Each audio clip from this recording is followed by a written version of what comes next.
السلام عليكم ورحمة الله وبركاته. الحمد لله وكفى وسلام على عباده الذين اصطفى أما بعد فأعوذ بالله من الشيطان الرجيم. بسم الله الرحمن الرحيم. إنا أعطيناك الكوثر فصل لربك وانحر إن شانئك هو الأبتر. صدق الله العظيم. সকলেই নামাজের দুরূদ শরীফটি পাঠ করে আল্লাহুম্মা সাল্লি আলা মুহাম্মাদ ওয়া আলা আলি মুহাম্মাদ কামা সাল্লাইতা আলা ইব্রাহিম ওয়া আলা আলি ইব্রাহিম ইন্নাকা হামিদুম মাজিদ। আল্লাহুম্মা বারিক আলা মুহাম্মাদিন ওয়া আলা আলি মুহাম্মাদ কামা বারাকতা আলা ইব্রাহিম ওয়া আলা আলি ইব্রাহিম ইন্নাকা হামিদুম মাজিদ। আলহামদুলিল্লাহ, আল্লাহ রব্বুল আলমিনের দরবারে লাখো কোটি শুকরিয়া জ্ঞাপন করছি। আল্লাহ পাক রব্বুল আলমিন আমাদেরকে এই মহতি জলসায় আসার বসার এবং কিছু দিনই আলোচনা মুজাকরা করার তৌফিক দান করেছেন, আলহামদুলিল্লাহ। পাশাপাশি শুকরিয়া জ্ঞাপন করছি যারা এই ফিতনা ফাসাদের সময়ে বিভিন্ন ধরনের চ্যালেঞ্জ সামনে রেখে এই গুরুত্বপূর্ণ আলোচনা সভার আয়োজন করেছেন। আমরা সকলেই বুঝি জানি বর্তমান পরিস্থিতি সর্বাধিক বিবেচনায় অনেকটাই কঠিন। যে কোনো ধরনের দিনই আলোচনার মাজলিস, যে কোনো অনুষ্ঠান আয়োজন করা অন্য যে কোনো সময়ের তুলনায় এখন একটু কঠিন। এরপরেও ভেতর বাহিরে অনেকে অনেক ধরনের কষ্ট করে ত্যাগ স্বীকার করে এই আয়োজন আজকে করেছেন। এজন্য তাদেরকে বিশেষভাবে শুকরিয়া জ্ঞাপন করি। আল্লাহ পাক রব্বুল আলমিনের কাছে দোয়া প্রার্থনা, আল্লাহ পাক যেন তাদেরকে দুনিয়া ও আখিরাতের উত্তম জাযা নসিব করেন। সকলেই বলি আমিন। এবং সেই সাথে শুকরিয়া জ্ঞাপন করতে হয় যারা এই আয়োজনকে সার্থক করেছেন উপস্থিতির মাধ্যমে। আয়োজক যারা, তারা অনেক কষ্ট করেন। উপস্থিতিরা যদি সঠিকভাবে উপস্থিতিটা না দেন তাহলে আয়োজকদের সব কষ্ট বিফলে চলে যায়। এজন্য উপস্থিতি যারা আছেন তাদেরকেও বিশেষভাবে শুকরিয়া জ্ঞাপন করছি। আল্লাহ পাক রব্বুল আলামিন প্রত্যেককেই তার কষ্ট, তার ত্যাগ তিতিক্ষা, তার চেষ্টা প্রচেষ্টা সব কিছুর সর্বোত্তম জাযা দুনিয়া ও আখিরাতে নসিব করেন, আমিন। সম্মানিত ভাইয়েরা, আমাকে যে বিষয়টি দেওয়া হয়েছে বিষয়টি হলো কোরবানির ইতিহাস, ঐতিহ্য এবং আত্মত্যাগের মাহাত্ম্য। মোটামুটি মৌলিকভাবে আলোচনার দুইটা পয়েন্ট, একটা হলো কোরবানির ইতিহাস, আরেকটা হলো আত্মত্যাগের মাহাত্ম্য, আত্মত্যাগের প্রভাব ইসলাম ধর্মে কেমন। এই দুইটা বিষয় আমার আলোচ্য বিষয়। দুটো বিষয় যদি একেবারে পুঙ্খানুপুঙ্খভাবে আলোচনা করতে হয় তাহলে অনেক লম্বা সময়ের ব্যাপার। আমি মোটামুটি সংক্ষিপ্তভাবে, সময় খুব অল্প, এর মধ্যে যতটুকু না হলেই নয় অতটুকু বলার চেষ্টা করবো ইনশাআল্লাহ। আল্লাহ পাক সহি কথা বলার এবং আমাদেরকে সে অনুযায়ী আমল করার তৌফিক দান করেন, আমিন।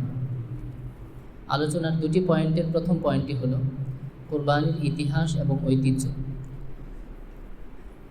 কোরবানি এটি একটি ঈদ আনন্দ উৎসব।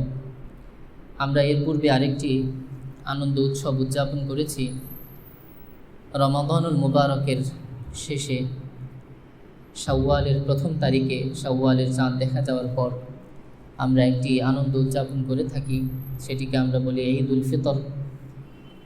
এবং আরেকটি আনন্দ উৎসব মুসলিম সমাজ উদযাপন করে থাকে জিলহজ মাসের 10 তারিখে, সেটি হলো আমাদের কোরবানির ঈদ, ঈদুল আযহা।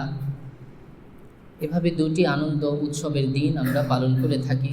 আল্লাহ পাক রব্বুল আলামিন প্রদত্ত এই দুটি আনন্দ মুসলমানদেরকে বিশেষভাবে উপহার দেওয়া হয়েছে। এই আনন্দ উৎসব এটা যে শুধুমাত্র মুসলমানদেরই আছে বিষয়টা এরকম নয়। পৃথিবীর যত জাতিগোষ্ঠী আছে সকলেই বিভিন্ন দিনে তাদের উৎসব আনন্দ এগুলো উদযাপন করে থাকে। আমাদের পৃথিবীতে বর্তমানে খ্রিস্টানরাও আছে। আমরা জানি তারা ডিসেম্বরের 25 তারিখ 25শে ডিসেম্বরকে তারা তাদের একটি উৎসবের দিবস হিসেবে, বাংলায় আমরা এটাকে চিনি বড়দিন, ইংরেজিতে তারা বলে ক্রিসমাস ডে। ক্রিসমাস ডে হিসেবে তারা বড়দিন হিসেবে উৎসবের দিন তারা উদযাপন করে থাকে 25শে ডিসেম্বর। এটা তাদের কাছে আনন্দের দিন, উৎসবের দিন। এমনিভাবে আমাদের বাংলাদেশেও আমাদের আশপাশে অনেক বৌদ্ধ জাতিগোষ্ঠী আছে। পৃথিবীর যেখানেই বৌদ্ধরা আছে তারাও বছরের একটা বিশেষ দিনকে উৎসবের দিন হিসেবে পালন করে থাকে। বাংলা হিসেবে যে বৈশাখ মাস আছে, বৈশাখের যে পূর্ণিমা, বৈশাখের পূর্ণিমার তিথিকে তারা তাদের উৎসবের দিন হিসেবে পালন করে থাকে। তারা মনে করে যে সেদিন গৌতম বুদ্ধ জন্মলাভ করেছেন, সেজন্য তার জন্মদিন হিসেবে তারা এই দিনকে উৎসবের দিন পালন করে থাকে বৈশাখের পূর্ণিমায়। এমনিভাবে আমাদের চারপাশে বিধর্মী হিসেবে যে জাতিগোষ্ঠী সবচেয়ে বেশি আছে, হিন্দু ধর্মের মানুষজন। পৃথিবীতে যে কোনো জাতিগোষ্ঠীর চেয়ে হিন্দুদের উৎসব আনন্দের দিন এটা তুলনামূলক অনেক বেশি। তারা বছরের 12টা মাসে 13টা উৎসব উদযাপন করে থাকে। এর মধ্যে বিশেষভাবে লক্ষ্মী পূজা এবং দুর্গা পূজা, এই দুইটা পূজাকে তারা একটু বিশেষভাবে উৎসব হিসেবে পালন করে থাকে। মোটামুটি বিধর্মী হিসেবে এই জাতিগোষ্ঠীগুলো আমরা বিশেষভাবে আলোচনায় আনতে পারি যে এরাও তাদের উৎসবের দিন হিসেবে পালন করে। এছাড়াও পৃথিবীতে আরও যত জাতি, যত মতবাদ আছে, প্রত্যেকেই নিজ নিজ চিন্তা ধ্যান ধারণা হিসেবে বছরের কোনো না কোনো একটা দিন বা অনেকগুলো দিনকে তারা উৎসবের দিন হিসেবে পালন করে। তো আমাদেরও এরকম আল্লাহ পাক প্রদত্ত বছরের দুটো দিন, ঈদ উল ফিতর এবং ঈদ উল আদহা, এই দুটি দিন বিশেষভাবে আমরা উৎসবের দিন হিসেবে পালন করে থাকি।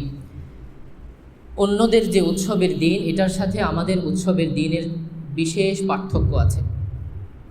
মৌলিক পার্থক্য যেটা, সেটা হলো অন্যদের উৎসবের দিন এটা কোনো ব্যক্তির সাথে সম্পৃক্ত, এবং তারা এই উৎসবের দিনটা যেভাবে পালন করে থাকে, আমরা যদি সেটা একটু ভালোভাবে গভীরভাবে পর্যবেক্ষণ করি তাহলে দেখব সেখানে ব্যক্তিগত ভোগ বিলাসের বিষয়টা অনেকটাই প্রাধান্য পায়। ব্যক্তিগত ভোগ বিলাস, নিজের স্বার্থ রক্ষা, এটা অনেকটা প্রাধান্য পায়। কিন্তু সেদিক থেকে আমাদের ইসলামের যে দুইটা উৎসব, সেটা আলহামদুলিল্লাহ আল্লাহ পাক প্রদত্ত এক বিরাট নিয়ামত, যে দুইটাই উৎসবে মূলত ভোগ নয় বরং ত্যাগের শিক্ষা আল্লাহ পাক রব্বুল আলামিন আমাদেরকে দান করেছে। ঈদ উল ফিতরের দিকে যদি আমরা তাকাই তাহলে ঈদ উল ফিতরে দীর্ঘ 1 মাস ব্যাপী আমরা রোজা রাখি। অন্য সময়ে যে খাবারগুলো আমাদের হালাল থাকে, খানা বৈধ থাকে, ঈদ উল ফিতরের আগে দীর্ঘ 1 মাস ব্যাপী সেই বৈধ খাবারগুলো আমরা একটা নির্দিষ্ট সময়ে খাই না, গ্রহণ করি না, এবং স্ত্রীর সাথে সহবাস আমরা করি না। এই বিষয়গুলো আমরা ত্যাগ করি একমাত্র আল্লাহ পাক রব্বুল আলামিনকে খুশি করার জন্যে। এবং পাশাপাশি যারা আমাদের চারপাশে অনেক মানুষ আছে, তারা খেতে পায় না, তারা ক্ষুধার্ত থাকে বছরের 11টা মাস, আমরা 1 মাস ক্ষুধার্ত থেকে তাদের সাথে আমরা তাদের দুঃখে নিজেরাও ভাগ বসাই, নিজেরাও অংশীদার হই। এটা ইসলামের একমাত্র শিক্ষা, যে শিক্ষা আমাদেরকে ভোগ নয় বরং ত্যাগের শিক্ষা দান করে। ঠিক একইভাবে আমরা যদি ঈদ উল আদহার দিকে তাকাই তাহলে দেখব আমরা বহু কষ্টে মাথার ঘাম পায়ে ফেলে যে টাকা উপার্জন করছি, আল্লাহ পাক রব্বুল আলামিনের জন্য একটা পরিমাণ পর্যন্ত আমাদের টাকা যদি হয়ে যায় তাহলে নিজের টাকা, নিজের কষ্টের উপার্জন, সেটা আল্লাহ পাক রব্বুল আলামিনের জন্য আমরা উৎসর্গ করতে হয়, কোরবানি করতে হয়। কোরবানি করে কোরবানির গোশতগুলো আমরা 3টা ভাগ করে ফেলি, একটা ভাগ শুধু নিজে রাখি, আর 2টা ভাগ সমাজের আমাদের প্রতিবেশী যারা আছে তাদের মাঝে বিতরণ করে দেই, এবং আরেকটা ভাগ আমাদের আত্মীয় স্বজনের মাঝে যারা উপযুক্ত আছে তাদেরকে আমরা দিয়ে দেই। তো এভাবে ঈদ উল আদহার এই আনন্দ উৎসবটাও আমরা 10 মিলেমিশে মোহাব্বতের সাথে ভোগের মাধ্যমে নয় বরং নিজের কষ্টের উপার্জনকে ত্যাগের মাধ্যমে আমরা উদযাপন করে থাকি।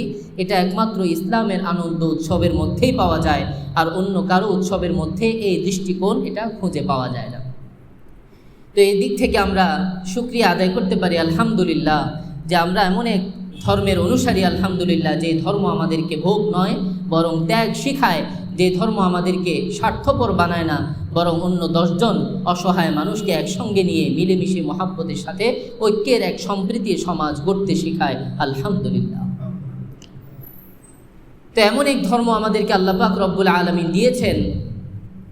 তো আগে যে ঈদের আনন্দটি আমরা উদযাপন করেছি রমাদানের দীর্ঘ 1 মাস সিয়াম সাধনার পর, সেটি তো গিয়েছে। এখন আমাদের সামনে যে বিশেষ একটি ঈদের আনন্দ আসছে, সেটির ইতিহাস এবং ঐতিহ্য বিষয়ে আমাদের প্রত্যেকটা মুমিন মুসলমানের সচেতন দৃষ্টিভঙ্গি থাকা উচিত, প্রত্যেকের জানা উচিত, যাতে করে এটার মূল শিক্ষা এবং মূল দর্শন, মূল দীক্ষা আমাদের হৃদয়ে আমরা ধারণ করতে পারি এবং আমাদের কোরবানিগুলো যেন সেই শিক্ষার আলোকে চমৎকারভাবে আমরা পেশ করতে পারি। আল্লাহ পাক যেন আমাদেরকে সেভাবে তৌফিক দান করেন। এই জন্য ইতিহাস ঐতিহ্য প্রত্যেকটা মানুষের জানা অত্যন্ত জরুরি। যে কোনো বিষয়ের ইতিহাস আপনারা জানেন, ঐতিহাসিক প্রেক্ষাপট, ঐতিহাসিক আলোচনাগুলো একটু দীর্ঘ হয়ে থাকে। যদি পার্ট টু পার্ট আমরা আলোচনা করতে যাই, অনেক লম্বা চৌড়া আলোচনার বিষয়। আমি একটু অনুরোধ করছি আপনাদেরকে একটু কান খাড়া করে মনোযোগটা দিয়ে একটু শোনার চেষ্টা করি, কোনো পয়েন্ট যাতে ছুটে না যায়। কোরবানির ইতিহাসটা যদি আমরা মৌলিক পয়েন্টগুলো ধরেও আলোচনা করতে চাই, তবুও বাংলাদেশের প্রেক্ষাপটে আমাদেরকে মোট 4টা পর্বে আলোচনা করতে হয়। কয়টা পর্বে? 4টা পর্বে। একটু সকলের মনোযোগ আকর্ষণ করছি, মেহেরবানি করে একটু মনোযোগ দেব। 1 নম্বর প্রেক্ষাপট হলো হযরত আদম আলাইহিস সালাতু ওয়াস সালামের জামানা থেকে কোরবানির যে শিক্ষা শুরু হয়েছে সেই বিষয়টি। 2 নম্বর কোরবানির প্রেক্ষাপট হলো হযরত ইব্রাহিম আলাইহিস সালাম, আমাদের জাতির পিতা, তার ঐতিহাসিক আত্মত্যাগের মধ্য দিয়ে কোরবানির সবচেয়ে মূল শিক্ষা এবং দর্শন পৃথিবীতে বাস্তবায়িত হয়েছে। সেই প্রেক্ষাপটটি 2 নম্বরে আমাদের আলোচনা করতে হয়। 3 নম্বরে আলোচনায় আসবে আমাদের প্রিয় নবীজি মুহাম্মদ মুস্তাফা সাল্লাল্লাহু আলাইহি ওয়াসাল্লামের মাধ্যমে মদিনা মুনাওয়ারাতে কোরবানির যে বিষয়টি আবারও মুসলিম উম্মার জন্য ওয়াজিব হিসাবে বিধিবদ্ধ হয়েছে, সেই বিষয়টি আলোচনা করতে হবে 3 নম্বরে। চতুর্থত আমাদেরকে আলোচনা করতে হবে বাংলাদেশের প্রেক্ষাপটে। আপনারা অনেকে জেনে থাকবেন হয়তো, বাংলাদেশের ইতিহাসের সাথে কোরবানির একটা গুরুত্বপূর্ণ সম্পর্ক আছে। সেই বিষয়টি আমরা ইনশাআল্লাহ চতুর্থত আলোচনা করব। বাংলাদেশের মুসলিম উম্মাহের জন্য, বাংলাদেশের মুসলিম উম্মাহের এই বাংলাদেশে সুন্দরভাবে বসবাসের পেছনে কোরবানিরই একটা গুরুত্বপূর্ণ ইতিহাস এবং প্রেক্ষাপট সেখানে কাজ করেছে। এই 4টা মূল গুরুত্বপূর্ণ পয়েন্ট, ইতিহাসের মূল টার্নিং পয়েন্ট নিয়ে আমরা অবশ্যই আলোচনা করতে হয়। খুব ছোট্ট করে ইনশাআল্লাহ আমি সেই বিষয়গুলো আলোচনা করার চেষ্টা করছি। প্রথমত হলো কোরবানির সর্বপ্রথম প্রেক্ষাপট হযরত আদম আলাইহিস সালাতু ওয়াস সালামের 2 জন পুত্র হাবিল এবং কাবিলের কোরবানির মধ্য দিয়ে পৃথিবীতে সর্বপ্রথম কোরবানির বাস্তবায়ন হয়েছে। আদম আলাইহিস সালাতু ওয়াস সালামের 2 জন পুত্র সন্তান ছিলেন, একজনের নাম হাবিল, আরেকজনের নাম কাবিল। আল্লাহ পাক রব্বুল আলামিন তাদের উভয়কে আল্লাহ পাকের জন্য ইখলাসের সাথে কোরবানি পেশ করার আদেশ করেছেন। তো হাবিল মূলত ছিলেন একজন রাখাল, তিনি পশুপালন করতেন। তো তার পশুপালের মধ্য থেকে তিনি একটি উপযুক্ত হৃষ্টপুষ্ট দুম্বা আল্লাহ পাক রব্বুল আলামিনের জন্য কোরবানি হিসেবে পেশ করলেন। কাবিল ছিলেন একজন কৃষক। কাবিল তিনি বিভিন্ন ফসলি জমি চাষাবাদ করতেন। তো তার চাষাবাদের মধ্য থেকে কিছু গম, কিছু ধান তিনি আল্লাহ পাক রব্বুল আলামিনের জন্য কোরবানি হিসেবে পেশ করলেন। তো তৎকালীন সময়ে কোরবানি কবুল করার জন্য একটা বিশেষ আলামত ছিল। আমাদের বর্তমানে আল্লাহ পাক রব্বুল আলামিন তো আমাদের জন্য অনেক কিছু সহজ করে দিয়েছেন, দুনিয়ার মানুষের সামনে আমাদের লজ্জিত হতে হয় না। কিন্তু তৎকালীন সময়ে আল্লাহ পাক রব্বুল আলামিন কোরবানি পেশ করার বিশেষ একটা আলামত রেখেছিলেন। সেটা হলো আসমান থেকে একটা আগুনের গোলা এসে যে কোরবানিটা আল্লাহ পাক রব্বুল আলামিন কবুল করবেন সেটাকে আগুনের গোলা এসে পুড়িয়ে ভস্মীভূত করে সেটাকে নিশ্চিহ্ন করে দিত, সেটার কোনো চিহ্ন দুনিয়াতে বাকি থাকতো না। আর যার কোরবানিটা কবুল হতো না, আল্লাহ পাক রব্বুল আলামিন সেটাকে সেভাবেই রেখে দিতেন। আকাশের কোনো আগুনের গোলা সেটাকে এসে পুড়িয়ে ভস্মীভূত করতো না, সেটা যেভাবে দেওয়া হতো সেভাবেই থেকে যেত। তো হাবিল যে কোরবানিটা করেছিলেন, তিনি অত্যন্ত ইখলাসের সাথে, তাকওয়া পরহেজগারিতার সাথে তিনি সে কোরবানি পেশ করেছিলেন এবং অত্যন্ত উত্তম জিনিস তিনি পেশ করেছিলেন। তো আল্লাহ পাক রব্বুল আলামিন তার কোরবানিটি কবুল করে নিয়েছেন এবং আসমান থেকে আগুনের একটি গোলা এসে তার সেই কোরবানির যে দুম্বাটি, হৃষ্টপুষ্ট দুম্বা তিনি দিয়েছিলেন, সেটিকে পুড়িয়ে ভস্মীভূত করে নিশ্চিহ্ন করে নিয়ে গিয়েছে। আল্লাহ পাক রব্বুল আলামিন তার কোরবানিটাকে কবুল করে নিলেন। অপরদিকে কাবিল যিনি ছিলেন, তিনি হয়তো তার হৃদয়ে কোনো ধরনের লৌকিকতা ছিল, অথবা তার সামর্থ্য যতটুকু ছিল তিনি ততটুকু উপযুক্ত কোরবানি আল্লাহ পাকের জন্য পেশ করতে পারেন নাই, যার কারণে আল্লাহ পাক রব্বুল আলামিন তার কোরবানি কবুল করেন নাই। তার কোরবানি যেভাবে দিয়েছেন সেভাবেই ওখানেই পড়েছিল। এর পরিপ্রেক্ষিতে কাবিল তার ভাই হাবিলের উপর গোসান্বিত হয়ে যায়, রাগান্বিত হয়ে যায় এবং সে জনসম্মুখে হত্যার হুমকি দিয়ে বসে হাবিলকে। কোরআন মাজিদের আয়াত আল্লাহ পাক বলেন, লা আখতুলান্নাক, কাবিল বলে বসে যে আমি অবশ্যই তোমাকে হত্যা করব। নাউযুবিল্লাহি মিন যালিক। আল্লাহ পাক রব্বুল আলামিন একজনের ইখলাসের কারণে, একজনের বুজুর্গির কারণে তার আমল কবুল করবেন, এই কবুলিয়তের কারণে আরেকজন তাকে হুমকি দিয়ে বসবে, এটা কি করে হতে পারে? তো হাবিল যিনি ছিলেন অত্যন্ত নম্রভদ্র সভ্য মানুষ, তো তিনি অত্যন্ত চমৎকার একটি জবাব কাবিলের এই হুমকির বিপরীতে তিনি দিয়েছিলেন, যে জবাবটি আমাদের উম্মতে মুসলিমার জন্য এবং গোটা জনমানুষের জন্য কিয়ামত পর্যন্ত সময়ের শিক্ষা। যখনই আমরা যে কোনো ইবাদত পেশ করে থাকি, সেই ইবাদতটা আল্লাহ পাক কীভাবে কবুল করবেন, এই বিষয়ে একটা মূল নীতি হাবিল তখন ওই হুমকির জবাবে তিনি দিয়েছেন এবং কোরআন মাজিদে আল্লাহ পাক সেই কথাটি উদ্ধৃত করে দিয়েছেন। কোরআন মাজিদে আলোচনাটি এভাবে এসেছে, আল্লাহ পাক বলেন, আউযু বিল্লাহি মিনাশ শাইতানির রাজীম, বিসমিল্লাহির রহমানির রহিম, ওয়াতলু আলাইহিম নাবা ইবনাই আদম বিল হক। আল্লাহ পাক রব্বুল আলামিন বলেন, ও প্রিয় নবীজি সাল্লাল্লাহু আলাইহি ওয়াসাল্লাম, আপনি আপনার উম্মতকে আদমের দুই সন্তান হাবিল এবং কাবিলের কোরবানির ঘটনাটা সুন্দরভাবে বিবৃত করে শুনিয়ে দিন। إذ قربا قربانا فتقبل من أحدهما ولم يتقبل من الآخر। তারা উভয় আল্লাহ পাক রব্বুল আলামিনের জন্য কোরবানি পেশ করলো, কিন্তু আল্লাহ পাক ইখলাসের কারণে একজনের কোরবানি কবুল করলেন, আরেকজনের কোরবানিটি কবুল করলেন না।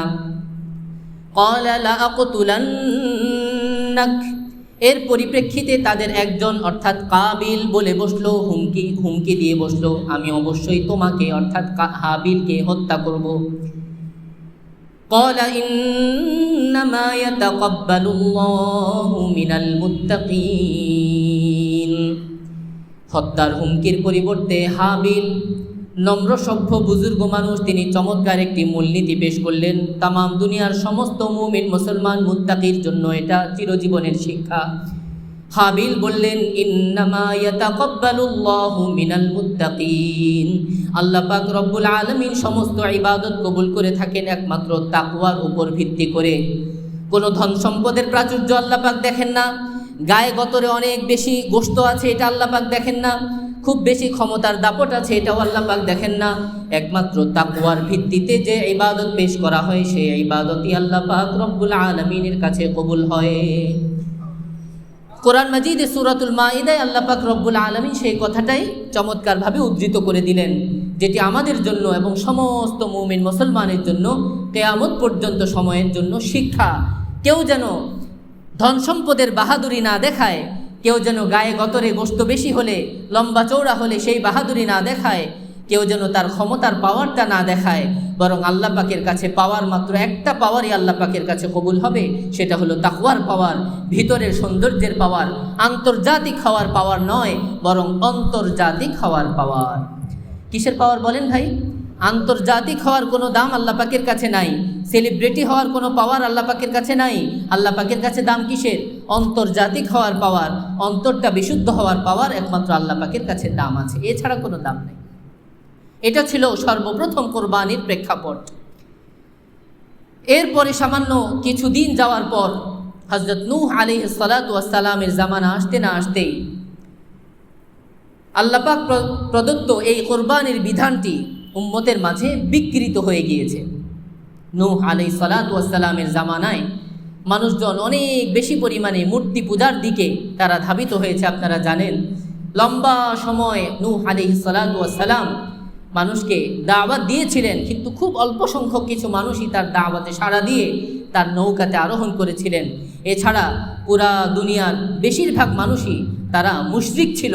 তারা মূলত সমস্ত ইবাদত আরাধনা করত মূর্তির জন্য, বিভিন্ন উপাসনা যা কিছু করত সব কিছু তারা করত মূর্তির জন্য, এবং কোরবানিটাও তারা পেশ করত মূর্তির জন্য।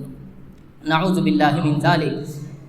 তো এভাবে চলতে চলতে হযরত ইব্রাহিম আলাইহিস সালাতু ওয়াস সালামের জামানা পর্যন্ত যখন চলে আসে, আল্লাহ পাক রব্বুল আলামিন ইব্রাহিম আলাইহিস সালাতু ওয়াস সালামের মাধ্যমে কোরবানির নতুন সংস্করণ, নতুন এমন এক ইতিহাস, নতুন এমন এক শিক্ষা পৃথিবীর মানুষকে দান করলেন, যে আত্মোৎসর্গের নমুনা দুনিয়ার মানুষ না আগে কখনো দেখেছে, না আর কখনো দেখতে পাবে। আপনারা জানেন, কোরআন মাজিদেও এসেছে আল্লাহ পাক রব্বুল আলামিন পৃথিবীতে যত আম্বিয়া কেরাম পাঠিয়েছেন, হযরত ইব্রাহিম আলাইহিস সালাতু ওয়াস সালামের মতো এত পরীক্ষা আল্লাহ পাক কোনো আম্বিয়া কেরামকে করেননি। কোরআন মাজিদের আয়াত আল্লাহ পাক বলেন, ওয়া ইযবিতালা ইব্রাহিম রাব্বুহু বিকালিমাতিন ফাআতাম্মাহুন ক্বালা ইন্নী জাঈলুকা লিন-নাসি ইমামা। আল্লাহ পাক রব্বুল আলামিন বলেন, যখন আপনার রব ইব্রাহিম আলাইহিস সালাতু ওয়াস সালামকে বিভিন্নভাবে পরীক্ষা করলেন এবং ইব্রাহিম আলাইহিস সালাতু ওয়াস সালাম সমস্ত পরীক্ষাগুলোতে উত্তীর্ণ হয়ে গেলেন, তখন আল্লাহ পাক রব্বুল আলামিন খুশি হয়ে পরবর্তী সমস্ত উম্মতের জন্য ইব্রাহিম আলাইহিস সালামকে নেতা এবং ইমাম বানিয়ে দিলেন। কি বানালেন বলেন? ইব্রাহিম আলাইহিস সালামকে ইমাম বানিয়ে দিলেন। এই জন্য ইব্রাহিম আলাইহিস সালামের ব্যাপারে পরবর্তী উম্মতের কারো মাঝে কোনো ইখতিলাফ নাই, কোনো মতবিরোধ নাই। সবাই ইব্রাহিম আলাইহিস সালামকে নিজের ইমাম, নিজের নেতা হিসেবে সবাই অ্যানাউন্স করেছে, ঘোষণা করেছে। হ্যাঁ, পার্থক্য এতটুকু যে সবাই ইব্রাহিম আলাইহিস সালামের আদর্শের উপর থাকতে পারে নাই। ইব্রাহিম আলাইহিস সালাতু ওয়াস সালাম আত্মোৎসর্গের এমন এক নমুনা পেশ করেছেন যার দৃষ্টান্ত দুনিয়াতে নাই। আল্লাহ পাক রব্বুল আলামিন কোরআন মাজিদে সূরাতুস সাফফাতে এই বিষয়টি মোটামুটি আলোচনা করেছেন।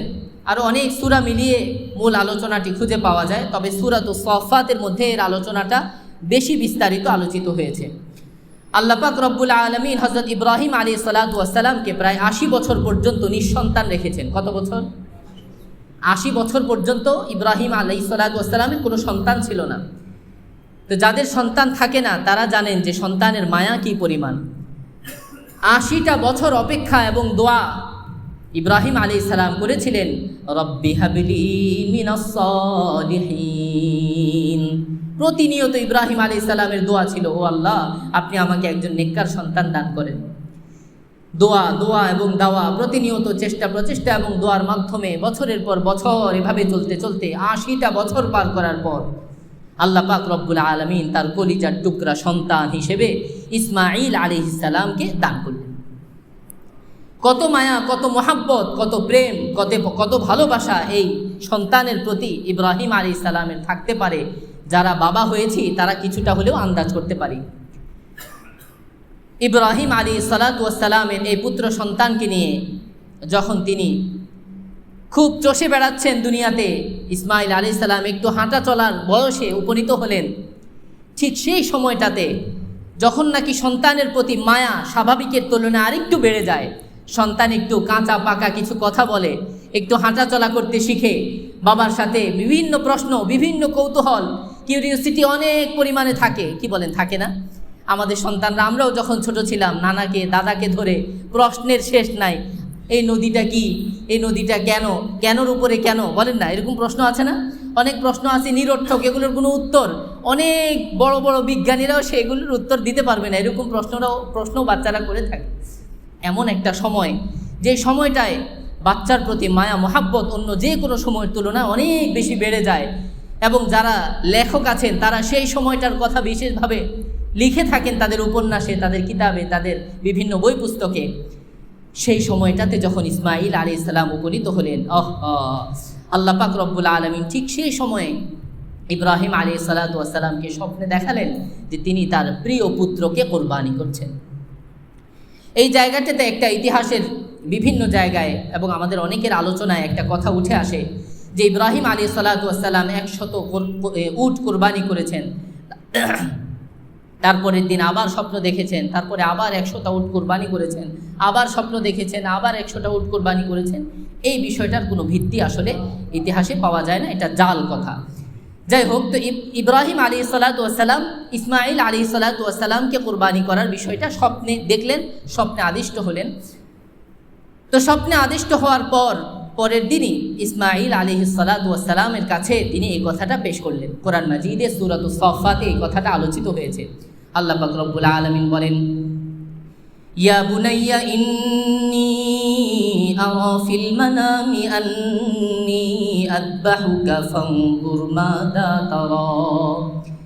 ইব্রাহিম আলাইহিসসালাতু ওয়াসসালাম বললেন তার পুত্রকে, ও প্রিয় বাচ্চা, ও প্রিয় পুত্র, ও প্রিয় বৎস, ইন্নী আরা ফিল মানামি, আমি স্বপ্নে দেখলাম, আন্নী আযবাহুকা, আমি তোমাকে জবাই করছি, ফানজুর মাযা তারা, সুতরাং তুমি বলো তোমার মতামত কি। আল্লাহ পাক যে আমাকে স্বপ্নে এটা দেখালেন, এখন তোমার মতামত কি? আল্লাহ পাকের এই আদেশের সামনে আমি এখন কি করতে পারি, তোমার মতামত পেশ করো।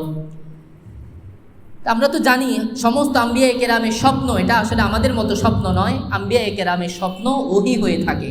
আম্বিয়ায়ে কেরামের স্বপ্ন কি হয় ভাইরা? ওহী হয়, ওহী।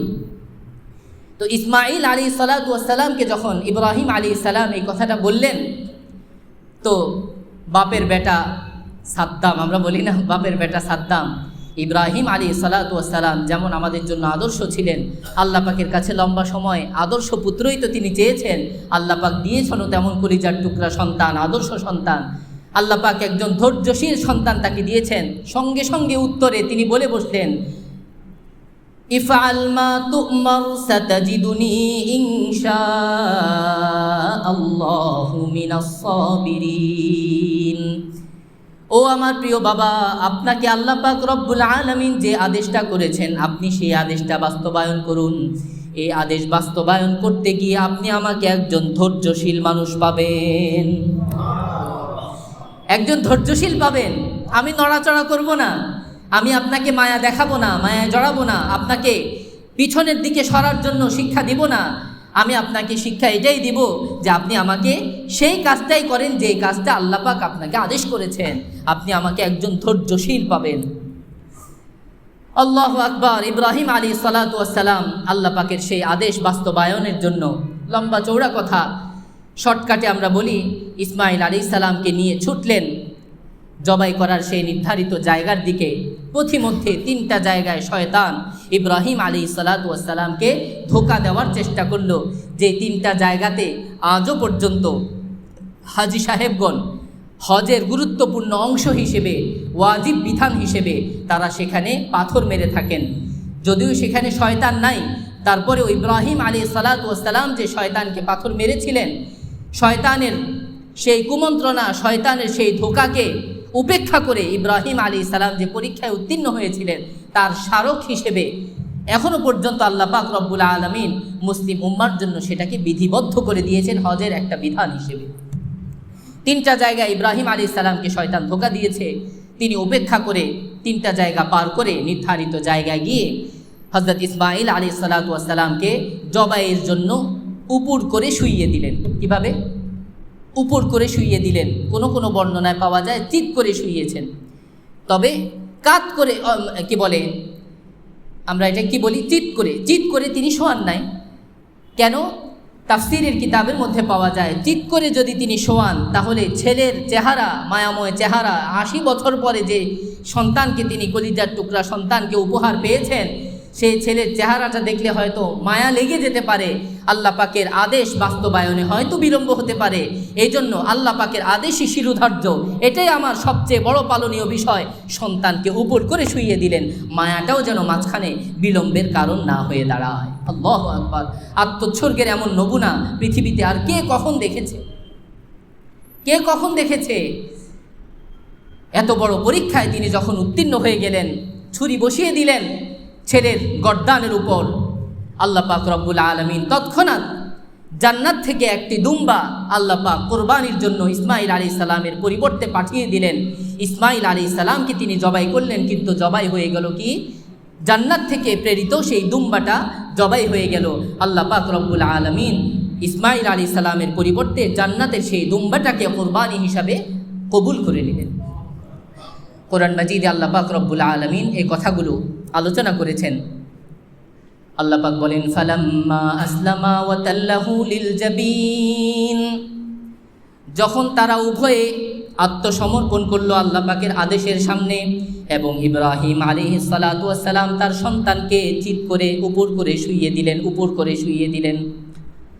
ওয়া নাদাইনাহু আইয়া ইব্রাহিম, তৎক্ষণাৎ আমি বললাম, ও আমার বান্দা, ও আমার খলিল ইব্রাহিম, কদ সাদ্দাকতার রুইয়া, স্বপ্নকে আপনি বাস্তবায়ন করে দেখিয়েছেন। ইন্না কাযালিকা নাজিজিল মুহসিনিন, নেককারদেরকে আমি এভাবে প্রতিদান দিয়ে থাকি। ইন্না হাযা লাহুয়াল বালাউল মুবিন, নিশ্চয়ই আপনাকে যে পরীক্ষায় ফেলা হয়েছে এটা অনেক বড় এক পরীক্ষা ছিল, স্পষ্ট এক পরীক্ষা ছিল। ওয়া ফাদাইনাহু বিযিবহিন আযীম, তো আমি আপনাকে পরীক্ষায় উত্তীর্ণ করে দিলাম। ইসমাঈল আলাইহিস সালামের পরিবর্তে জান্নাতের এক চমৎকার দুম্বাকে আমি কুরবানি হিসেবে কবুল করে নিলাম। কোরআন মাজিদের সূরাতুস সাফফাতে আল্লাহ পাক রব্বুল আলামিন কোরবানির এই ঐতিহাসিক দ্বিতীয় প্রেক্ষাপটটি এভাবে আলোচনা করেছেন। সময় খুব স্বল্প। এরপর ইব্রাহিম আলাইহিস সালামের পরবর্তীতে তিনি যে উম্মত রেখে গিয়েছেন, তারাও ইব্রাহিম আলাইহিস সালামের এই আত্মোৎসর্গের ইতিহাস এবং এই আদর্শকে তারা বিসর্জন দিয়ে কোরবানির এই বিধানটাকে তারাও বিকৃত করে ফেলেছে। পরবর্তী জামানায় এটা আবার বিকৃত হয়েছে, এবং আমাদের প্রিয় নবীজি সাল্লাল্লাহু আলাইহি ওয়াসাল্লাম যে সময়ে মক্কা নগরীতে নবীজি নবুয়তের দাওয়াত দিবেন, সেই মুহূর্তে মক্কা নগরীতে জাহিলি সমাজে কোরবানির যে বিকৃত অবস্থা প্রচলিত ছিল, সেটা আমরা ইতিহাসের মধ্যে এভাবে পাই। মক্কা নগরীতে মুশরিকদের যে জায়গাটা ছিল, সেখানে ছিল কোরবানির বিকৃত একটা রূপ, এবং মদিনা মুনাওয়ারায় যেখানে ইহুদিদের প্রভাব বেশি ছিল, সেখানেই ছিল কোরবানির আরেকটা বিকৃত রূপ। মক্কা নগরীতে মক্কার মুশরিকরা নবীজির নবুয়তের দাওয়াতের পূর্বে ইব্রাহিম আলাইহিস সালামের সেই শিক্ষাকে বিকৃত করে তারা যে কোরবানির প্রথা, যে বলিদান প্রথা তারা মূলত চালু করেছিল, সেটা ছিল রজব মাসে তারা আতিয়াহ নামে, আতিয়াহ এবং ফারা, আতিয়াহ একটা আরেকটা হলো ফারা, এই দুইটা নামে তারা দুইটা বলিদান, আমরা এটাকে কোরবানি বলবো না, বলিদান অনুষ্ঠান তারা উদযাপন করত। এটাকে তারা আল্লাহ পাকের নামে নয়, বরং লাত, মানাত, উজ্জা, হবল এরকম অনেক মূর্তি তারা বানিয়েছিল। এই সমস্ত মূর্তির নামে তারা উৎসর্গ করত, এবং কোরবানির রক্তটাকে তারা এই মূর্তির গায়ে মেখে দিত। এবং কোথাও এরকম প্রচলন ছিল যে নিজের কলিজার টুকরা সন্তানকে কোরবানি করত, নিজের কলিজার টুকরা সন্তানের গলা কেটে দিত বিভিন্ন মূর্তির নামে, এবং সেই কলিজার টুকরা সন্তানের জবাইকৃত যে রক্ত আছে সেই রক্তটাকে মূর্তির গায়ে মাখত। এবং এমনও নৃশংস কাজ তারা করত, হাদিসের মধ্যে পাওয়া যায়, ইতিহাসের কিতাবে পাওয়া যায় যে বিভিন্ন মৃত মানুষ তাদের কবরের উপরে বিভিন্ন জন্তু জানোয়ারকে কোরবানি দেওয়ার জন্য, উৎসর্গ করার জন্য, বলি দেওয়ার জন্য তারা ক্ষুধার্ত রেখে এই প্রাণীটাকে ওখানে বেঁধে রাখত।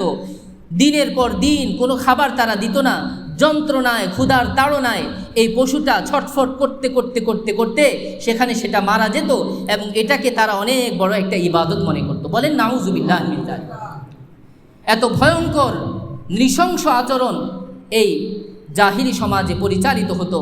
ঠিক সেই সময় আল্লাহ পাকের প্রিয় নবী সাল্লাল্লাহু আলাইহি ওয়াসাল্লামের নবুয়তের নূর আল্লাহ পাকের প্রিয় নবী সাল্লাল্লাহু আলাইহি ওয়াসাল্লামের কাছে আসলো, এবং নবীজি সাল্লাল্লাহু আলাইহি ওয়াসাল্লাম জাহিলি সমাজের সমস্ত কুপ্রথাকে পায়ে দোলে আল্লাহ পাকের নবী সাল্লাল্লাহু আলাইহি ওয়াসাল্লাম কোরবানির বিধান প্রচলিত করলেন মদিনা মুনাওয়ারাতে গিয়ে। মক্কা মুকাররমায় নবীজি যতদিন ছিলেন, যত কুপ্রথা ছিল সব কুপ্রথাকে নবীজি সাল্লাল্লাহু আলাইহি ওয়াসাল্লাম নিষিদ্ধ ঘোষণা করলেন। আতিয়া নামক যে কুপ্রথা ছিল এবং ফারা নামক যে কুপ্রথা ছিল বলিদানের অনুষ্ঠান, আমাদের নবীজি সেগুলোকে নিষিদ্ধ ঘোষণা করলেন। এরপরে নবীজি হিজরত করে গেলেন কোথায়? মদিনা মুনাওয়ারায়। সেখানে গিয়ে দেখলেন সেখানকার ইহুদি খ্রিস্টান ইহুদিরা যারা আছে ইহুদি প্রভাবিত অঞ্চলে সেখানে আবার দুইটা বিশেষ আনন্দ উৎসব উদযাপন করা হয়। একটা হলো আমাদের যে শরৎকাল আছে না, শরৎ, এই শরতের পূর্ণিমায় তারা একটা অনুষ্ঠান উদযাপন করত, এটাকে তারা বলতো নওরোজ। কি বলতো? ভালো করে খেয়াল করেন, মনে রাখার চেষ্টা করবো ইনশাআল্লাহ। শরতের পূর্ণিমায় একটা উৎসব উদযাপন করত, এটার নাম ছিল নওরোজ। আরেকটা উৎসব তারা উদযাপন করত বসন্তের পূর্ণিমায়, এটার নাম দিয়েছিল মেহেরজান। কি নাম?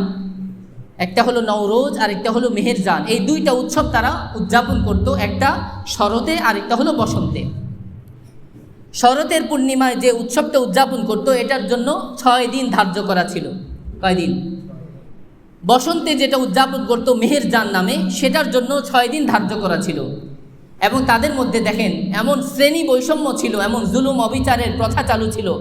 তারা এই নওরোজ নামক যে 6 দিনের উৎসব পালন করত, এই 6 দিনের মধ্যে 5 দিন ছিল বড়লোক ধনী যারা আছে, বিত্তশালী ক্ষমতাশালী যারা আছে, তাদের জন্য কয় দিন বলেন?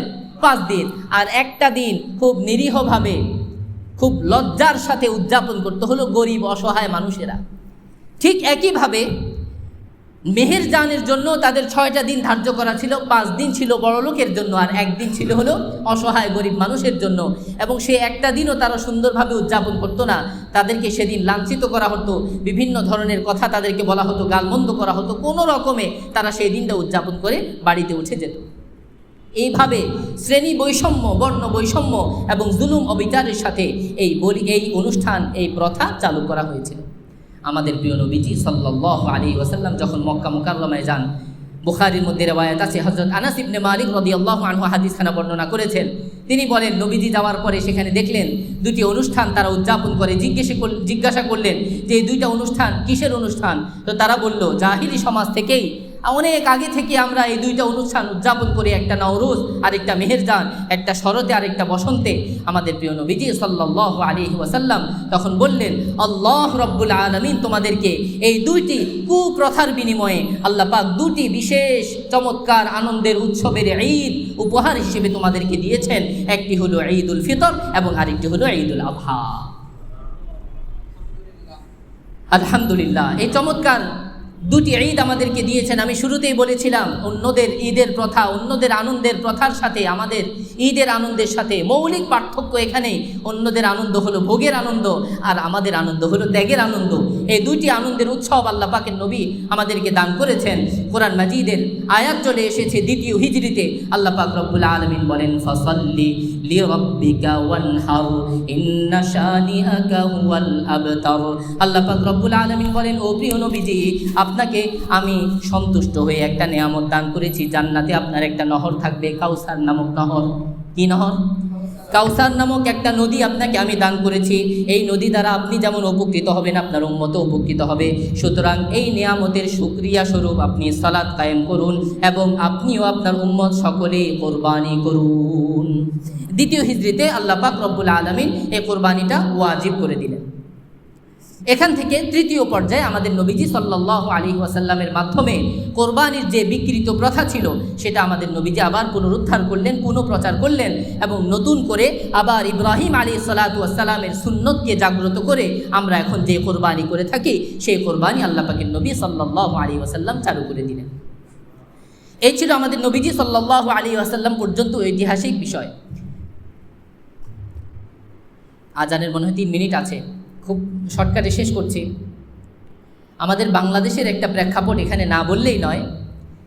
আমাদের বাংলাদেশে সিলেট নগরীতে একটা সময় গৌর গোবিন্দ নামে একজন হিন্দু, তিনি রাজা হিসেবে ছিলেন। হিন্দুদের রাজত্বের সর্বশেষ রাজা ছিলেন তিনি, গৌর গোবিন্দ। তার সময়ে তার যেই রাজ্য ছিল, তার রাজত্বের মধ্যে 13টা মুসলিম পরিবার ছিল। কয়টা? শর্টকাটে বলছি, 13টা মুসলিম পরিবার। এর মধ্যে একটা মুসলিম পরিবারের কর্ণধার ছিলেন যার নাম ছিল শেখ বুরহানুদ্দিন।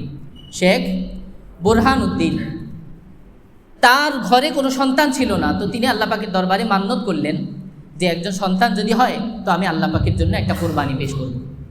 তো আল্লাহ পাক তার ঘরে একটা সন্তান দিলেন। তো মান্নত পূরণার্থে তিনি আল্লাহ পাকের জন্য একটা কোরবানি পেশ করলেন। তো কোরবানি যেদিন কাটলেন, কোরবানির গোশতগুলো টুকরো করার পরে একটা কাক তার কোরবানির গোশতের টুকরা থেকে একটা টুকরা নিয়ে উড়ে চলে গেল সেই রাজার রাজপ্রাসাদে। সেখানে গিয়ে সেই গোশতের টুকরাটা তার মুখ থেকে পড়ে গেল রাজার প্রাসাদের মধ্যে। এবার রাজা খোঁজ খবর নিয়ে জানতে পারলেন যে একজন মুসলিম কোরবানি করেছে, তো সে তো হিন্দু, কোরবানি পছন্দ করে না। সে রাগান্বিত হয়ে তৎক্ষণাৎ তাকে ডাকিয়ে আনলো এবং তার চোখের সামনে তার আল্লাহ পাক তাকে যে পুত্র সন্তান দিয়েছিলেন সেই সন্তানকে চোখের সামনে জবাই করে হত্যা করল। এবং সে সমস্ত মুসলমানদের জন্য কোরবানির প্রথা এটা নিষিদ্ধ ঘোষণা করল, গৌর গোবিন্দ। এই ঘটনা যখন হলো তখন শেখ বুরহানুদ্দিন সাহেব তিনি সেখান থেকে সফর করে চলে গেলেন দিল্লির সালতানাতে। সেখানে সুলতান হিসেবে তখন ছিলেন আলাউদ্দিন খিলজি। তার কাছে তিনি নালিশ দিলেন। আলাউদ্দিন খিলজি তখন তার সেনাদের মধ্য থেকে একটা ব্যাটালিয়ান, যার প্রধান ছিলেন নাসির উদ্দিন, সেই নাসির উদ্দিনকে সেনাপতি বানিয়ে একটা ব্যাটালিয়ান পাঠালেন এবং পথিমধ্যে তার সাথে সংযুক্ত হলেন শাহ জালাল রহিমাহুল্লাহ, একজন বড় পীর হিসেবে আমরা তাকে জানি, বড় বুজুর্গ হিসেবে জানি। তিনি তার সাথে আরও 360 জন সদস্য ছিলেন, যারা সবাই আল্লাহওয়ালা ছিলেন। আমরা বলি 360 ওলি, বলি না? এই 360 জন এই ব্যাটালিয়ানকে নিয়ে শাহ জালাল রাহিমাহুল্লাহ তিনিও ওই বাহিনীর সাথে যুক্ত হলেন। উভয় বাহিনী মিলে সেই গৌর গোবিন্দর সেই রাজত্বে আক্রমণ করলো এবং আল্লাহ পাক রব্বুল আলামিন সেই পীর সাহেবদের মাধ্যমে, সেই বুজুর্গদের মাধ্যমে, আল্লাহর ওলি মুজাহিদিনের মাধ্যমে আল্লাহ পাক রব্বুল আলামিন সিলেট নগরীতে মুসলমানদের রাজত্ব কায়েম করলেন। এই বাংলাদেশে মুসলিমদের রাজত্ব প্রতিষ্ঠা হওয়ার পিছনে এই ঘটনা, এই কোরবানির ইতিহাস, এটা অন্যতম বিশেষ ইতিহাস হিসেবে এখনও পর্যন্ত ইতিহাসে বেশ স্বাক্ষর রেখেছে। আজানটা দেওয়া হয়ে যাক, তারপরে শেষ করে দিচ্ছি নাকি? যাই হোক, তো ঐতিহাসিকভাবে কোরবানির যে ইতিহাসটা আমরা আলোচনা করছিলাম, 4টা প্রেক্ষাপটে মৌলিক ইতিহাসটা আলোচনা হলো। প্রথমত আদম আলাইহিস সালামের সময় থেকে শুরু হলো। ইব্রাহিম আলাইহিস সালামের জামানায় এটা সর্বোচ্চ চমৎকার একটা বিধান হিসেবে স্বীকৃত হলো। এরপরে আবার এটা বিকৃত হলো আমাদের নবীজি সাল্লাল্লাহু আলাইহি ওয়াসাল্লামের মাধ্যমে। এটা আবার ওয়াজিব বিধান হিসেবে আল্লাহ পাক প্রতিষ্ঠিত করলেন। এবং চতুর্থত আমাদের বাংলাদেশে কোরবানির একটা গুরুত্বপূর্ণ প্রেক্ষাপট আলোচনা করলাম। আমার আলোচনার আরেকটা গুরুত্বপূর্ণ অংশ ছিল যে আত্মত্যাগের মাহাত্ম্য, আত্মত্যাগের প্রভাব। আত্মত্যাগের প্রভাব কি, ইসলামে আত্মত্যাগের প্রভাবটা কি? তো যে আলোচনাটা এতক্ষণ হয়েছে এখান থেকে মোটামুটি অনেক অংশ আমরা বুঝেছি। হযরত ইব্রাহিম আলাইহিস সালাতু ওয়াস সালামকে যে আল্লাহ পাক রব্বুল আলামিন ইমাম হিসেবে করার দিলেন, ইমাম হিসেবে স্বীকৃতি দিলেন, এই ইমাম হিসেবে স্বীকৃতি দেওয়ার পিছনে মূল কাজ করেছে কি? ওনার এই আত্মত্যাগ, ওনার এই সমস্ত নিজের যত ধরনের ইচ্ছা আছে, নিজের যত ধরনের আকুতি আছে, সব কিছু আল্লাহ পাক রব্বুল আলামিনের আদেশের সামনে তিনি বিসর্জন দিয়েছেন, যে যার কারণে আল্লাহ পাক রব্বুল আলামিন তাকে ইমাম হিসেবে স্বীকৃতি দিয়েছেন। এবং আমাদের 2টা ঈদের ব্যাপারে আলোচনা করেছি। 2টা মূল আনন্দের উৎসবের মধ্যেও ত্যাগের বিষয়টি বিশেষভাবে আলোচিত হলো। এখানে আসলে ভোগের বিষয়টা খেয়াল করা হয়নি। ত্যাগ, প্রত্যেকটা ঈদের মধ্যেই মুসলমানরা অনেক বড় বড় ত্যাগ করছে। ত্যাগের মাধ্যমে আসলে আমাদের মূল আনন্দ আল্লাহ পাক শিক্ষা দিয়েছেন। লম্বা চওড়া কথা আসলে এই বিষয়ে সময় থাকলে আমি বলতাম, ভালো লাগতো। অনেক হাদিসের ঘটনা আমি আলোচনার জন্য নিয়ে এসেছিলাম। যাই হোক, একটা বিশেষ ঘটনা, বিশেষ করে এখানে যুবক মানুষ যারা আছে তাদের জন্য একটু শিক্ষণীয় হিসেবে আমি একটু আলোচনা করতে চাই। ইসলামের ইতিহাসে সবচেয়ে বড় মূল টার্নিং পয়েন্ট ছিল হিজরত। কি? হিজরত। আমি আলোচনা শেষ করে দিচ্ছি খুব অল্প সময়ে। হিজরত, হিজরত শব্দের অর্থই হলো ত্যাগ করা। হিজরত শব্দের অর্থ কি? ত্যাগ করা। সমস্ত মুমিন মুসলমানরা, আমাদের নবীজি সাল্লাল্লাহু আলাইহি ওয়াসাল্লাম সহ মূল যে ইসলামের শক্তি ছিলেন, তারা সবাই তাদের সমস্ত আত্মীয় স্বজন, প্রিয়জন, সম্পদ টম্পদ সব কিছু রেখে, সব বিসর্জন দিয়ে ত্যাগ করে তারা মদিনায় চলে গেলেন। এই হিজরত থেকেই মূলত ইসলামের মূল পাওয়ার এটা শুরু হয়েছে। যার কারণে আপনারা জানেন যে হিজরি যে ক্যালেন্ডার, ইসলামের যেই ক্যালেন্ডার হিজরি সন, এই সনটার সূচনা হয়েছে মূলত কিসের থেকে? এই হিজরত থেকে। সাহাবায়ে কেরামের মাঝে পরামর্শ বসলো যে আমাদের একটা ক্যালেন্ডার থাকা উচিত। বর্ষ গণনা আমরা কিভাবে করব? এর আগে বর্ষ গণনা ছিল এভাবে যে আসহাবে ফিলের যে ঘটনা, ওই হস্তি বাহিনীর যে একটা ঘটনা, সেই ঘটনার এত বছর পরে অমুকের জন্ম হয়েছে। আমরা অনেক সময় বলি না, স্বাধীনতার এত বছর পরে অমুকের জন্ম, স্বাধীনতার এত বছর আগে তমুকের জন্ম, বলি না এরকম? তো ওই সময় বছর গণনা এভাবে হতো। তো মুসলমানরা পরামর্শ করলো যে ইসলামী ইতিহাসের তো একটা কি থাকা চাই, একটা ক্যালেন্ডার মুসলমানদের বিশেষ কোনো আমল থেকে হওয়া চাই। পরামর্শের মধ্যে নবীজির জন্মের বিষয়টাও আসলো কেমন, এবং আরও অনেক বিষয় আসলো আলোচনায়। সেখানে সবচেয়ে বেশি গুরুত্বপূর্ণ আলোচনা যেটা আসলো সেটা হলো যে আমরা যে হিজরত করলাম, মূলত ইসলামের শান শৌকত এটা প্রকাশ পেয়েছে, ইসলামের পাওয়ার প্রকাশ পেয়েছে এই হিজরতের মধ্য দিয়ে। সুতরাং ইসলামের মূল টার্নিং পয়েন্ট এই হিজরত থেকেই আমরা বর্ষ গণনা শুরু করব। তো দেখেন আমাদের মুসলমানদের কাছে ত্যাগের ভূমিকাটা কত বেশি, এটার পাওয়ারটা কত বেশি, এটার প্রভাব কত বেশি হলে সাহাবায়ে কেরামের মাঝে হিজরতের ক্যালেন্ডার এভাবে প্রচারিত হয়, হিজরি সন থেকে, যে আমাদের ত্যাগের মাধ্যমেই মূলত এই ইসলামের মূল পাওয়ার এবং শক্তির সূচনা হয়েছে। এই হিজরি ক্যালেন্ডার আমাদেরকে ত্যাগের গুরুত্বপূর্ণ একটা শিক্ষা দেয়। যত বছর যাবে, যত বছরের পরে আমাদের এখন জিলহজ চলছে, জিলহজের পর মুহররম আসবে, নতুন বছর আসবে, এখান থেকে আবার আমাদেরকে এই বছর শিক্ষা দেবে যে হিজরত অর্থাৎ ত্যাগ করা এটা ইসলামে অত্যন্ত গুরুত্বপূর্ণ বিধান। আমি যে বিষয়টা বলতে চাচ্ছিলাম, সাহাবীদের মধ্যে গুরুত্বপূর্ণ একজন সাহাবী ছিলেন যুবক সাহাবী হযরত মুসআব ইবনে উমাইর রাদিয়াল্লাহু আনহু। ওনার কথাটা না বললেই নয়, যুবকরা যারা আছি, বিশেষ করে আমি সহ সকলেই আমরা যেন এখান থেকে শিক্ষা নেই। মুসআব ইবনে উমাইর রাদিয়াল্লাহু আনহু মক্কার সেরা ধনাঢ্য মানুষের মধ্যে অন্যতম ছিলেন। তার পরিবারের তার বাবা ছিলেন মক্কার সেরা ধনী মানুষ। বাবা যখন ইন্তেকাল করলেন, তিনি বাবার একমাত্র সন্তান, সমস্ত ধন ঐশ্বর্য সব কিছু রেখে গিয়েছেন সন্তানের জন্য। সমস্ত সম্পদ এগুলো নিয়ে হযরত মুসআব ইবনে উমাইর এমনভাবে চলছেন, একদিন যে কাপড়টা পরেন, সকালে যেটা পরেন, বিকালে সেই কাপড়টা আর পরেন না। সেই জামানার সবচেয়ে দামি পোশাক তিনি পরিধান করতেন মুসআব ইবনে উমাইর, এবং যে আতর তিনি শরীরের মধ্যে মাখতেন, এই আতরের ঘ্রাণ এত বেশি ছিল যে একটা পথ দিয়ে হেঁটে যাওয়ার পরে পরের দিনও সেখানে ওই আতরের সুবাস লেগে থাকত। এমন আতরের সুগন্ধি তিনি ব্যবহার করতেন, দামি আতর। সেই মুসআব ইবনে উমাইর রাদিয়াল্লাহু আনহু নবীজির 610 খ্রিস্টাব্দে নবীজি যখন নবুয়ত পেলেন, এর 4 বছর পরে 614 খ্রিস্টাব্দ অর্থাৎ নবুয়তের 4 বছর পরে মুসআব ইবনে উমাইর গোপনে ইসলাম গ্রহণ করলেন। ইসলাম গ্রহণের পর তার মা যখন জানতে পারলেন, মা তাকে নানানভাবে শাসন করলেন, কিন্তু কোনোভাবে মুসআব ইবনে উমাইর তিনি তার ইসলাম, তার ঈমান ত্যাগ করতে রাজি না। এক পর্যায়ে মা তাকে শিকল দিয়ে বন্দি করলেন এবং সমস্ত খাবার দেওয়া বন্ধ করে দিলেন, কিন্তু মুসআব ইবনে উমাইরকে ফিরানো যায় না। একটা পর্যায়ে কিছু লোক তাকে বলল, মাকে বলল যে এভাবে না খাইয়ে না দাইয়ে যদি রেখে দাও, তোমার ছেলেটা একসময় মারা যাবে, কিন্তু তার যে অবস্থা, সে তো ঈমান থেকে ফিরে আসবে না, তুমি তাকে ছেড়ে দাও, সে যেমন চায় তা করুক। তো মা এই কথা শুনে শিকল থেকে ছেলেকে ছেড়ে দিলেন, তবে বলে দিলেন, আমার এই ঘরে এই ধন সম্পদে তোমার আর কোনো অধিকার নাই। মুসআব ইবনে উমাইর এক পলকের জন্য পিছনে ফিরে তাকালেন না।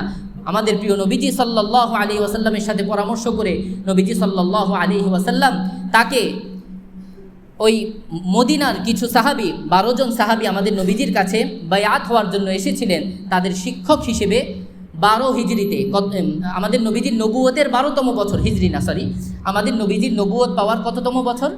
12তম বছরে মুসআব ইবনে উমাইরকে 12 জন সাহাবীর সাথে, আনসার সাহাবীর সাথে মদিনায় পাঠিয়ে দিলেন শিক্ষক হিসেবে। খুব ভালো করে খেয়াল করে শর্টকাটে বলছি, মুসআব ইবনে উমাইর আত্মত্যাগী মুজাহিদ সাহাবী, এমন মেহনত করলেন মদিনার মধ্যে। পরবর্তী বছর 13তম নবুয়তের বছর মুসআব ইবনে উমাইর তার মেহনতের মাধ্যমে মদিনার অধিকাংশ মানুষ তারা মুসলমান হয়ে গেল।